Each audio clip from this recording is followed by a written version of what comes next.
Adventure by Warren Robinette for the Atari 2600 was released on Christmas Day of 1979, and it went on to sell 1 million copies.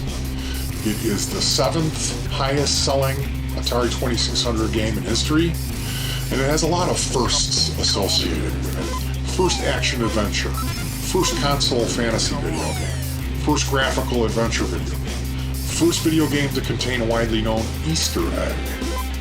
It's the first game to allow the player to use multiple portable on-screen items. Also, first game to utilize a fog of war effect in its catacombs, which obscures most of the playing area except for the player's immediate surroundings.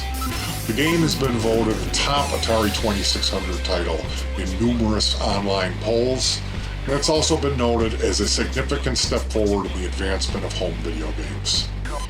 Adventure introduced the idea of movable objects represented by visible icons that could be picked up by the player using the joystick and moved from place to place in the game world. It was also one of the first video games to allow the player to explore a large, multi-screen game world.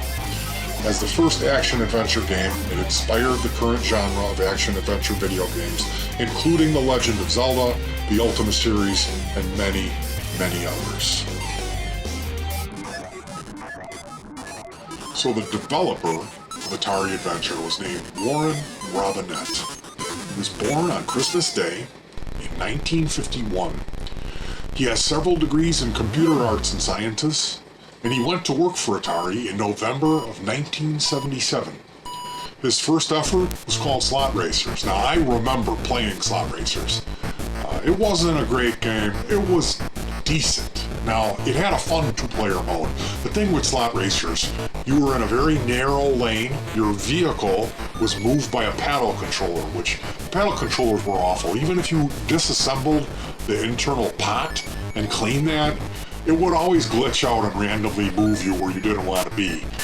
Slot Racers, you were this car, and these other vehicles would come flying down at you at an incredibly challenging rate of speed. We did two-player on that. Typically, the game would go 2 seconds to 4 seconds, and someone would crash. Sometimes a half a second. It would start, a vehicle would immediately come flying down. Almost, you couldn't even see it. It was so fast.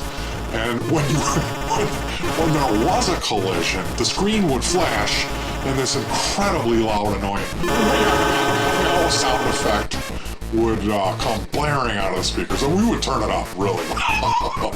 Oftentimes reaching over and spinning the other guy's controller, causing my little brother to burst into tears. Yeah, Slot Racers was his first title, and thank goodness he ended up paying a visit to Stanford University, where they had an artificial intelligence lab. These guys, Crowther and Woods, had developed something called Colossal Cave Adventure. And this was a text-based adventure video game that inspired Atari Adventure. Robinette had decided that a graphical version of this idea would be really cool. So that was what he worked on for a year for Atari. And interestingly enough, Colossal Cave Adventure also inspired another cultish video game, goes by the name of Zork. And I believe Zork features an inventory. I've never played Zork. Forgive me for not looking into this. I believe it had an inventory system. It was not text-based. It was for the Commodore 64, and it drove people to madness. People that got into it played it for a long time, and I don't think many of them were successful in completing the quest of Zork. But I never looked into it just because it rhymes with dork, and it sounds like a space game, and that whole medieval fantasy genre, I don't know, adventure is about as deep into that as I'm willing to go. Maybe a little Link, maybe a little Zelda, you know. Each Atari 2600 game was designed entirely by a single developer. But on the package, it merely said Atari 2600 Adventure.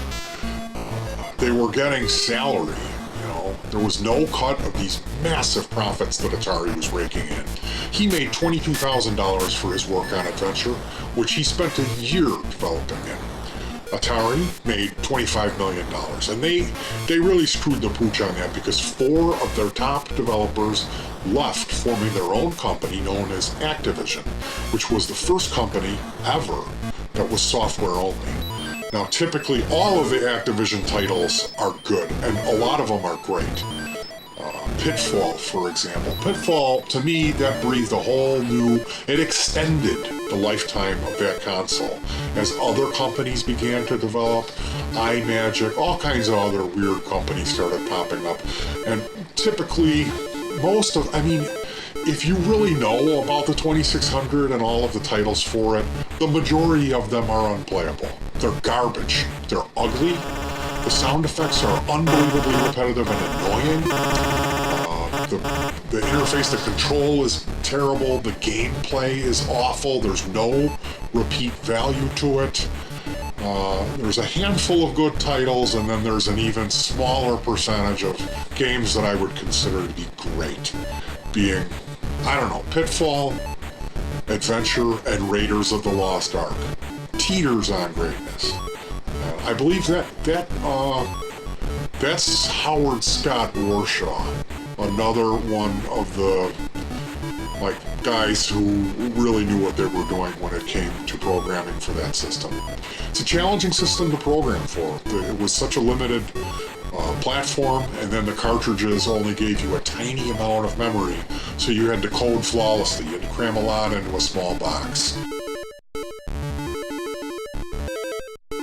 The hidden secret message or Easter egg was like a signature.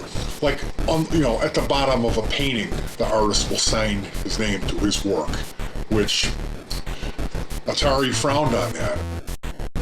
From what I've heard, they had to sign non-disclosure agreements that, Atari wanted to keep it secret.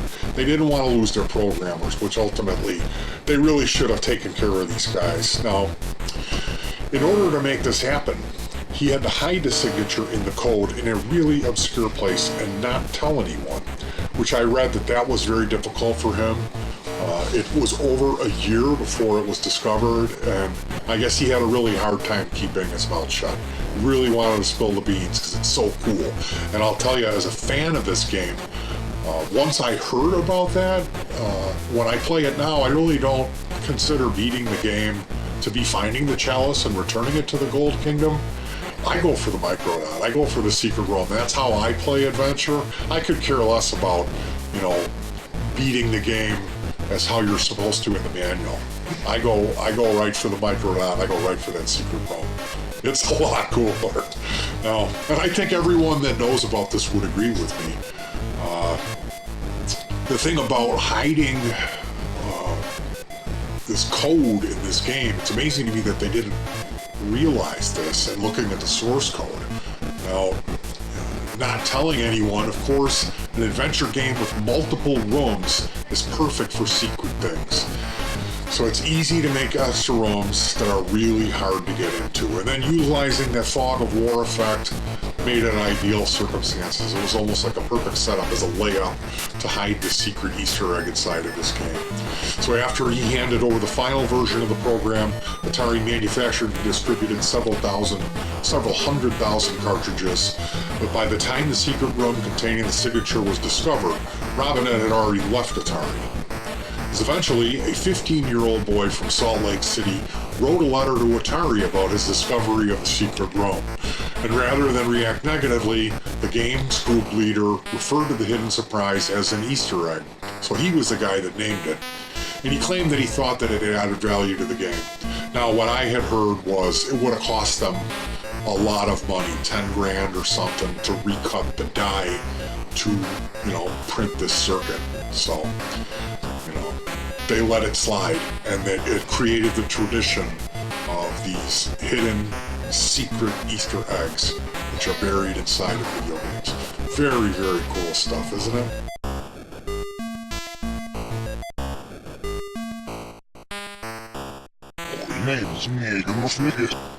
An evil magician has stolen the enchanted chalice and hidden it somewhere in the kingdom. The player's goal is to find this chalice and return it to the Yellow Castle. The player character is represented by a square avatar.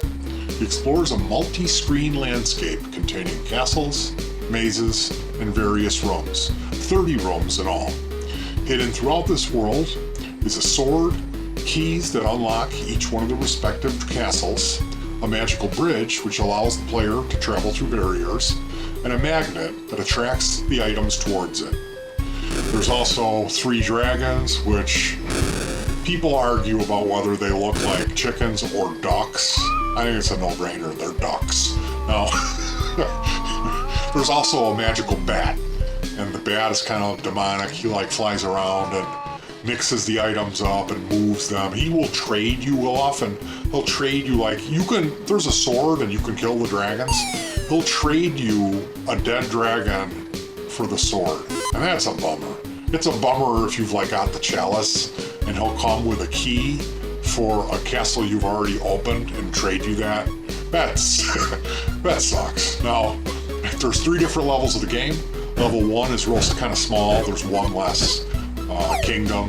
Everything's in the same spot. Level 2 has all 3 of the castles and all the mazes. All the landscape is there, and it adds the bat. Level 3 is the same thing, but it's random.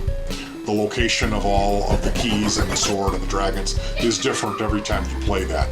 So 3 is like the expert mode. Going back to the manual for the game. Originally, he intended for all of the rooms to be bi-directionally connected. A few such connections, including one inside the White Castle, were unidirectional, which he considered to be bugs.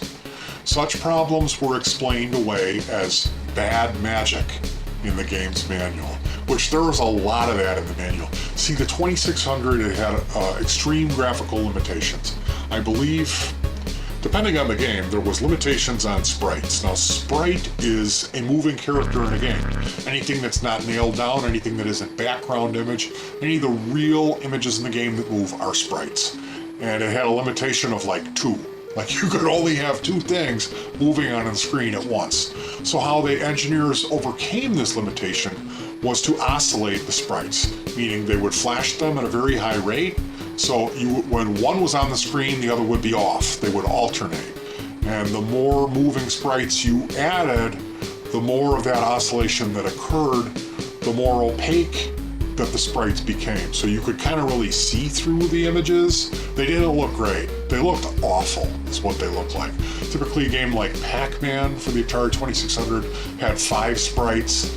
That was about the worst. And people played that game. Barry Steppy, I'm looking at you. Now, it was, admit it. Pac-Man for the 2600 sucks. But it made a lot of money for that company. In order to find the microdot, to enable the opening of the secret passage leading to the room containing the Easter egg, one must first find the central room that causes the screen to flicker. And you must have an object with you to see that flicker, as it takes 3 game sprites to cause flicker. You, the dot, and the third object, in this case would be the bridge. So what that's getting towards is that the first guy that discovered this, hats off to you, buddy. I can't even imagine how much of this game he was playing. I love the game, and I never would have found this out. Inside these rooms that utilize the fog of war, supposedly you're carrying a candle, so you only see a little bit in front of you, and that's flickering. And you go through and it's a maze. And it's black on orange. Very difficult to see. Well, this guy noticed that when he went into that room, when he was carrying an object, the entire room would flicker, which meant that there was an additional object in that room. So he was very observant. I think everybody else that played this game got so quick at maneuvering the mazes, it just didn't dawn on them, hey, that room's flickering, something's going on, there's a hidden object in there. It is hidden. There is a secret dungeon that has no entrance. So you have to bring these bridges in there and position them on the top. It's kind of difficult, and then get in there and then force into the corner, hold the controller down, and then boop, you'll pick up a little tiny dot, which people called that the micro dot. And that is invisible. It is the same color as the floor. But once you obtain this dot, you couldn't even see it. And you would have to bring that back to one of 2 specific rooms in the entire kingdom out of the 30, and then bring an additional golden item into that room, which would make the wall disappear, opening the entrance to the Easter egg room. So how long it took this guy to actually, I would love to know. And it's just incredible that he figured it out. The story goes that he wrote a letter to Atari. I believe it was Atari that released this information. They had a magazine, I believe that was called Atari Age. I think you had to pay to subscribe to that or send in a proof of purchase to a game, but Atari Age was pretty cool. It was a paid subscription. I seem to remember it was $15, but it came with stuff. You got like posters and stuff with it. Now, I did not have an Atari Age subscription, but a kid who sat at my lunch table did. He came in and he said, I read in Atari. I was like, how do you get it? And he was like, well, I don't remember. It's kind of complicated. And I was like, did you bring the magazine? And he was like, no, it's at home. You need to bring that in. Like, can you please bring it in tomorrow? And he was like, yeah. So I wrote it down and raced home and, eventually found the Micronaut, got into the secret room. So again, it's just so amazingly cool to me. The Easter egg is not the only unusual thing. There is some goofy stuff that's more glitch-like, but when you complete the challenge of the quest, it plays this song, which is, it's awful. It's like, I'm not even going to try to impersonate, but it's... Now, if you hit the reset button, like if you were kind of a hyper kid and you were sick of that song, as everyone would be, you would immediately reach down. You wouldn't wait for that to play out. You reach down and hit reset, which would alter that song. It made it a lot more funky. It was like, it was like really kind of like the Devo, Brian Eno, ring modulated version. It was really cool. So there was that. And then there was, when you fired it up, something you did, I think you had to just rapidly hit the joystick down and then up, and your player would appear on the screen at the load screen where it says difficulty 1, where you select what game you're going to play, 1, 2, or 3, and you could kind of drive around in there. Look at me, I'm not supposed to be here. So yeah, and then there's you can get on top of the Yellow Castle. There's a little area on top of the Golden Kingdom, and you could get in there. I think you can kind of run around in there a little bit. Once you're in there, you're stuck until you hit the reset button. But so basically, as this went on, a lot of people realized Adventure was the fuss. It was just the best Atari game, especially if that information about the secret room came out. So continuing on, there is a cult of people who are still into this stuff, and they collect it. And there is about a dozen hacks or ports where people have went in and modified this code and recompiled it. So there's all sorts of different versions of Adventure. There is one you can play on Windows without an emulator. You can download an Atari emulator and get the ROMs, so you can play all of those games. You can get just a specific port, which is a Windows EXE, and you can play it. There's something called Indenture by a guy by the name of VGR, after the Star Trek movie. And Indenture is crazy. It's got additional castles, there's more stuff in it, and it's massive. I played it for a couple of days. I was in a white maze, which was hours and hours of rooms, of very complicated mazes, where I ended up in a dead end, and I kept backtracking, and I could not find my way out.